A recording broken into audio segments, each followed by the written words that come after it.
Oi, gente, Roberto Rino Bíscaro aqui para falar de um álbum lançado em 1984 que saiu já indicado em um livro, Os 1001 Álbuns que você deveria ouvir antes de morrer. Esse álbum, Café Bleu, foi indicado.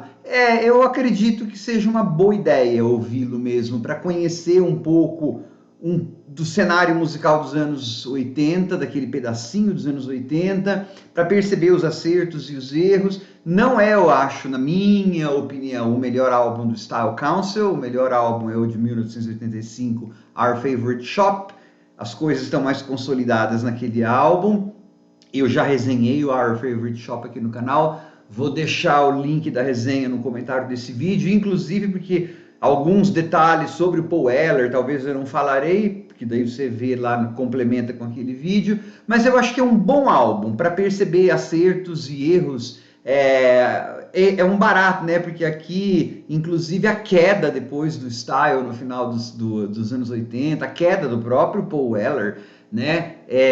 Tá bem retratada nesse álbum. Mas antes de falar com mais vagar, gostaria de convidá-los a se inscreverem no canal Robertando, curtir os vídeos, compartilhá-los, agradeço bastante. Normalmente eu toco coisas, mas esses grupos grandões, assim, geralmente eles podem bloquear vídeo, então não arrisco, mas eu uso aqui o Spotify, mas o Style Council está em qualquer plataforma, né? E eu uso a versão aqui do que tem no Spotify, não é a versão norte-americana. Este álbum aqui nos Estados Unidos recebeu o nome de My Ever Changing Moods, que é um dos singles, mas com a própria My Ever Changing Moods da versão norte-americana é diferente deste álbum.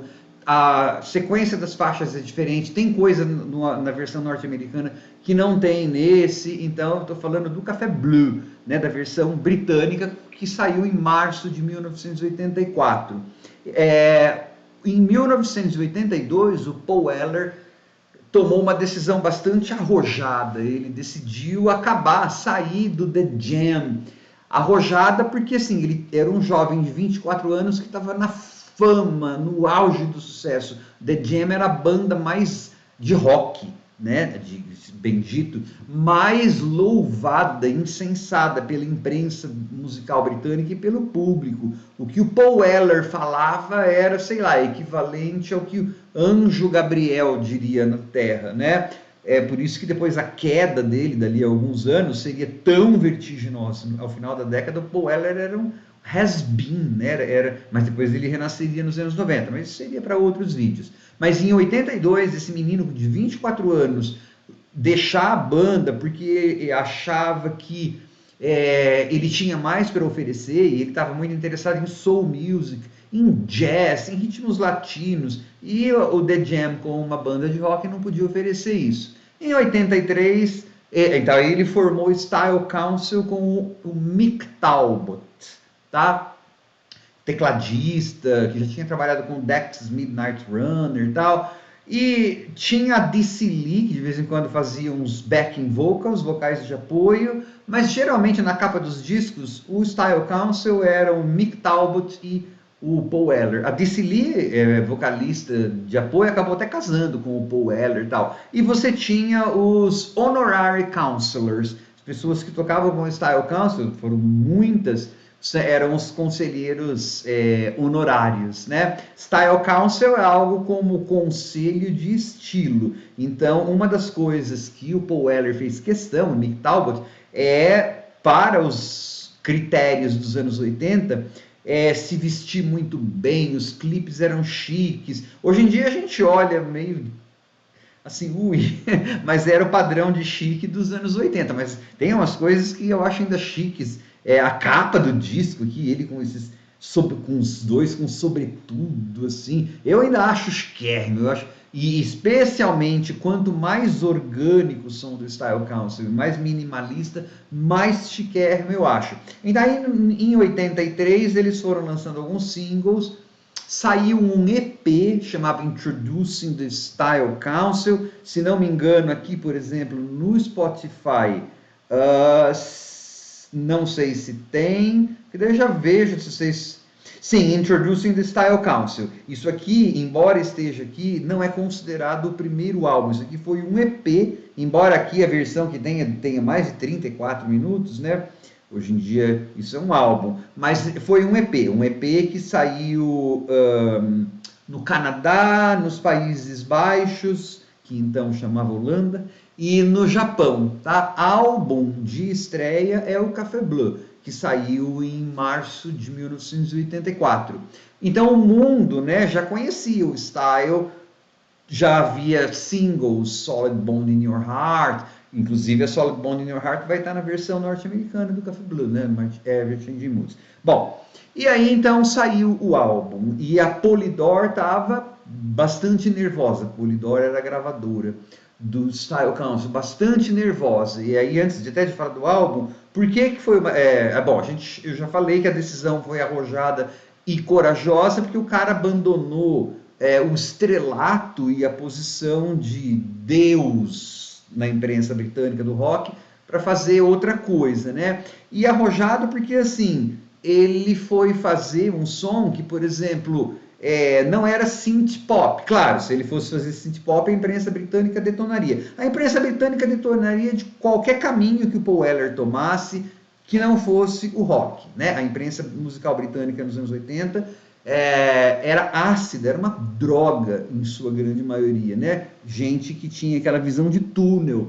Por exemplo, hoje a guinada eletrônica do David Bowie é insensada, é quase indiscutível que ele ter ido para Berlim, foi um marco na carreira dele, né? A imprensa britânica não gostou muito, não. Eu já vi em entrevista, até pela televisão, que o jornalista, pegou o Bowie e falou, você está alienado, essa música aí é alienada. Só que o Bowie era Bowie, né? Ele, ainda naquela época, podia fumar em qualquer lugar. Ele, alienated from what? Alienada do quê? Eu falei, Bowie, por isso que eu te amo. Aí o repórter não teve como, né? Alienada do que eu gosto. Então, eles gostavam de coisa de rock, de punk. Então, qualquer caminho que o Paul Weller assumisse, a imprensa musical cairia de pau, né? Quando eu falei do synth pop, eu não me referia a fazer gostinho para a imprensa musical britânica, mas para o público, porque em 83 synth pop estava voando alto ainda. E nesse álbum, Café Bleu, você não tem teclados. Você tem teclado vintage, você tem órgãos, Hammond, essa coisa. Mas ele optou por um som jazzístico, de soul music na maioria do tempo, tá? De ritmos latinos. Um álbum que tem 14 faixas, 13 faixas. O Paul Weller, que era a grande estrela, canta em 5 ou 6. Você tem vários instrumentais, né? Para um álbum pop, isso é arriscado. E o álbum foi bem, acho que chegou em segundo lugar na parada, tal, porque o Paul Weller tinha nome, tá? E é um bom álbum, ele é dividido, ele tem várias canções muito interessantes, né? E você tem as instrumentais passeiam muito pelo jazz, vertentes do jazz, tá? Isso aí provavelmente ainda uma grande influência do Mick Talbot, swing, big bands. Você tem, por exemplo, a faixa que encerra o álbum, Council Meeting, né, a reunião do conselho, aí já é mais no estilo Northern Soul, tipo de soul music, feito no norte da Inglaterra. Só que assim, o que acontece com essas faixas, por mais legais que essas faixas instrumentais jazzificadas sejam, e elas são gostosas de ouvir até hoje, elas acabam esbarrando, assim, a gente, especialmente depois que você vai amadurecendo e vai conhecendo jazz, tal, você vê assim, tá, o som não é tão encorpado quanto um grupo de jazz, então eles acabam fazendo melhor quando é um som pop com influências de jazz, quando eles não querem brincar no território de quem era cobra. Mas mesmo assim, essas faixas são legais. O que eu gosto mais no Café Bleu são as faixas que têm um apego mais pop jazzificado ou pop com soul. É o tal do sophisti-pop, ou new bossa, como as pessoas às vezes chamam, né? Então, por exemplo, você tem Head Start for Happiness, Here's One That Got Away, que são músicas para cima, tem um aspecto pop gostoso e tal, não tem aquela produção pesada dos anos 80, elas sobrevivem com mais fôlego em 2023, eu acho, né? Você tem números muito bons como You're the Best Thing, que é provavelmente, acho que, o maior sucesso do Style Council. Eu não escuto rádio, mas diz que até hoje em rádios essa adulto contemporary, essa You're the Best Thing That Ever Happened tocou. Está aqui nesse álbum, né? Que aí já é uma homenagem que eles fizeram aos sons da soul music dos anos 70, as slow jams lá do Smokey Robinson e galera, né? Você tem um clássico, The Paris Match, que é um jazz popificado. Então acho que funciona melhor do que quando eles tentaram fazer o seu jazz swing ou qualquer outra coisa instrumental. Aquelas, né? Essa aqui é um grupo pop, uma dupla pop, um grupo pop flertando com o jazz numa balada cool, chiquérrima. Aí eu acho que funciona até hoje. E aí tem, né, a versão que tem aqui é a versão no álbum do Café Bleu, é a versão que tem a Tracy Thorn do Everything But the Girl, que foi um grupo que também estreou naquele ano, né? E que fazia também, misturava jazz, bossa nova, Burt Bacharach. Nos anos 80, assim, tentaram colocar vários desses grupos, Xadê, Baixa, Working Week, tudo numa denominação New Bossa, que não foi muito para frente essa denominação, Matt Bianco e tal, cada um tinha a sua praia, né? Mas o Everything But the Girl está no Café Bleu. Eu falo o Everything But the Girl está no Café Bleu porque muita gente, as pessoas citam sempre a Tracy Thorn, né, cantando aqui no The Paris Match, que é um trocadilho, já explico. Mas o Ben Watt também está nessa faixa. O guitarrista, a guitarra aqui, as cordas são do Ben Watt. O Everything But the Girl inteiro tá aqui. Everything But the Girl também é uma dupla, tá? Paris Match, que é podre de chique, uma canção de amor e tal. Tinha uma revista, né? Tinha uma revista de Paris Match, uma coisa assim. Só que The Paris Match aqui é o fósforo de Paris, porque tem uma hora nessa que ele fala The gift you gave to me is desire. O presente que você me deu é o desejo. The match that lighted my fire. The match that lighted my fire. Então, o fósforo que acendeu o meu fogo. Então, tem um trocadilho. Existe uma versão que é só o Paul Weller que canta. Se você tem esses negócio de streaming, existe, acho que de 1999, aqui no Spotify tem. Lançaram uma época aí as aventuras completas, The Complete Adventures of the Style Council. Você vai ter 6 horas de Style Council, com tudo que eles gravaram, inclusive o álbum que foi recusado pela Polydor, né, que fez com que depois eles fossem, o Style Council fosse despedido da Polydor, o Paul Weller também e tal. Mas o que interessa é que é o Café Bleu. Então você tem bossa nova, você tem jazz, você tem soul, você tem vários tipos de jazz, vários tipos de soul music, e aí você tem pop, e você tem uns pedaços que, gente, desculpa, tão datados e não funcionavam nem naquela época, né? Por isso que eu acho que é um álbum importante para mostrar o caleidoscópio de ideias que o Paul Weller tinha e o caleidoscópio que era o som dos anos 80, mas por isso que eu acho que o Our Favorite Shop é o melhor. Porque tem 2 faixas aqui, uma é a Gospel e o outro é Strength of Your Nature. Elas, na verdade, abriam o lado B do álbum, né, da versão em vinil. A Gospel é um rap Eu gosto muito de rap, mas está forçado e a produção é muito... assim, nem é o Paul Weller que canta, né? Ainda bem, porque ele não tinha nada a cantar rap, né? Não ia dar muito certo. É outra pessoa que canta. Mas assim, a gente percebe que a produção ela é muito pesada e ela não é natural, não é o Sugar Hill Gang. Tá, sabe, se eles não estão no Bronx, ou mesmo é outra jogada. A letra é muito legal, mas é artificial desde aquela época. Então, ficou datado. E já era meio constrangedor na época. Hoje fica meio mais cringe ainda.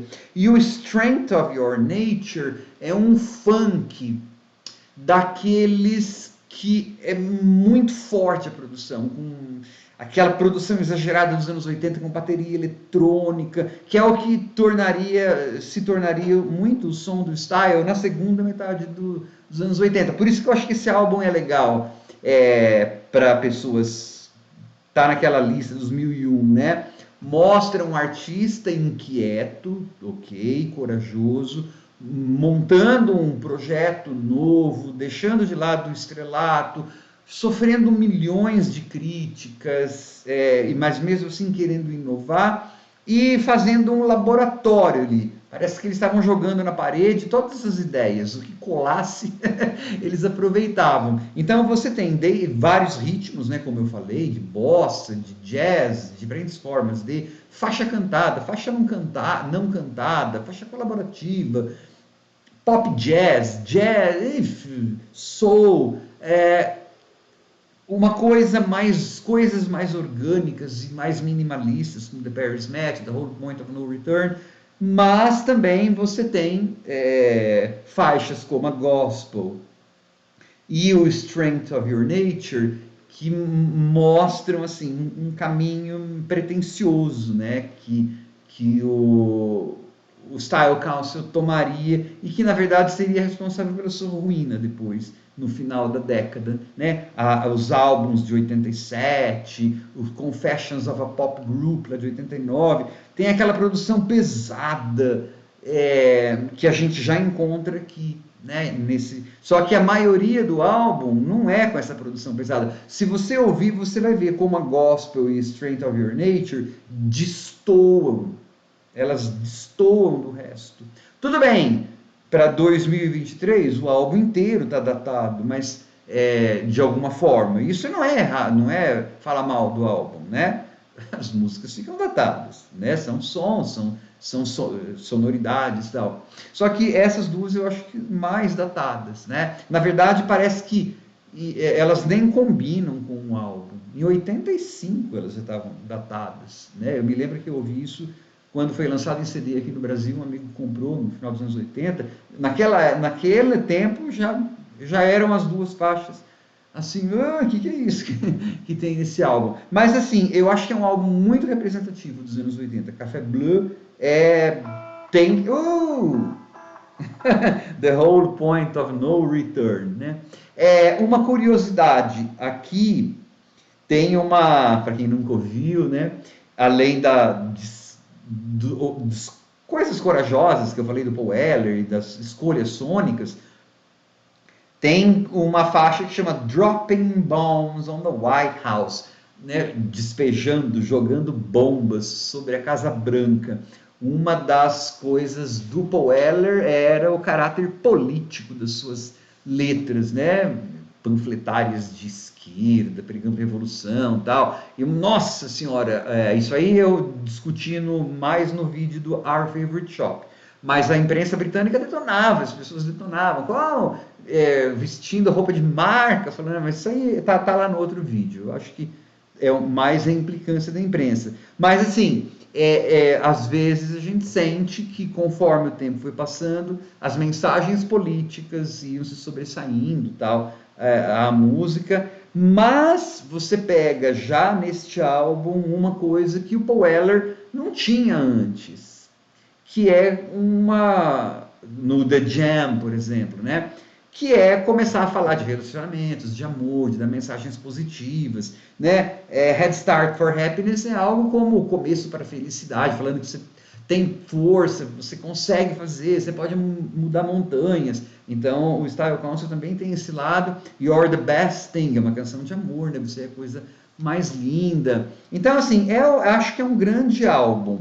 E, finalmente, aqui tem My Ever Changing Moods. Se você não conhece, ficou curioso para ouvir esse álbum, né? Depois da minha resenha aqui, porque ele é importante. My Ever Changing Moods, esta versão aqui é uma versão deste álbum. Tem uma versão que eu acho bem mais legal, que é a versão que saiu lá do norte-americano, que aí é com uma banda mesmo completa. Aqui basicamente é o Paul Weller e o piano desacelerado, né? Mas tem uma versão deliciosíssima. My Ever Changing Mood,